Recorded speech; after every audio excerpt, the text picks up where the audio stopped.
Hey, and welcome to Autism in Perspective. I'm James, and today I had an interesting event. I was working away at my job, and I got called to see this young man that was struggling, head down, not listening to anything. And the person that was working with him proceeded to try to tell me, what happened and all that stuff. And I said, you know what? I don't need to know what happened.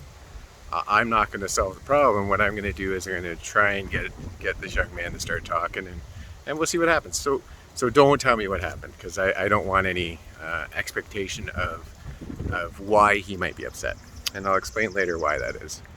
But so anyway, he at first wouldn't talk to me because he doesn't know me. I think maybe I've said hi to him twice. He's not someone I work with. I don't know anything about him. I don't know his history. I don't know his future. I know nothing. And it's hard for me to do because, like I said, observe, observe, observe. I've never observed this kid.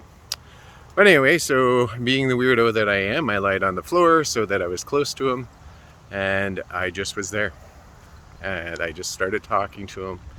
And eventually, one of the things that I said attracted his attention. And then he started talking to me. And I said, you know what? I feel like Ninja, and us ninjas need to get out of here. And he said, yeah. He grabbed onto my hand without looking up, and we crawled out of the room. And then we started talking. And then he told me what was wrong, and he told me why he was upset, and we got through that. And then I let him play with something, and I went to talk to the person that, called me for help in the first place. And so the thing that she thought it wasn't the thing that he was upset about. And that's my point, is that through my work, I've always tried to keep my opinion out of, the cause. Because especially with kids who have autism, now this particular child, as far as I know, has not been diagnosed with autism, and I don't think that he does have, but I'm just talking, it just reminded me of things that when I work with kids with autism. If you go in with a preconceived notion of what is wrong, we will sometimes ask questions that lead them to that answer.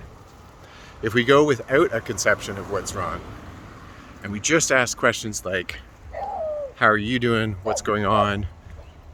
Nothing that directs them in a direction, then you'll be shocked at how often you're not even close to what's wrong.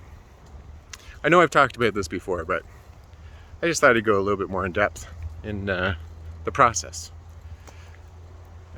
So yeah, when you go to deal with a problem, especially with kids with autism, go in soft.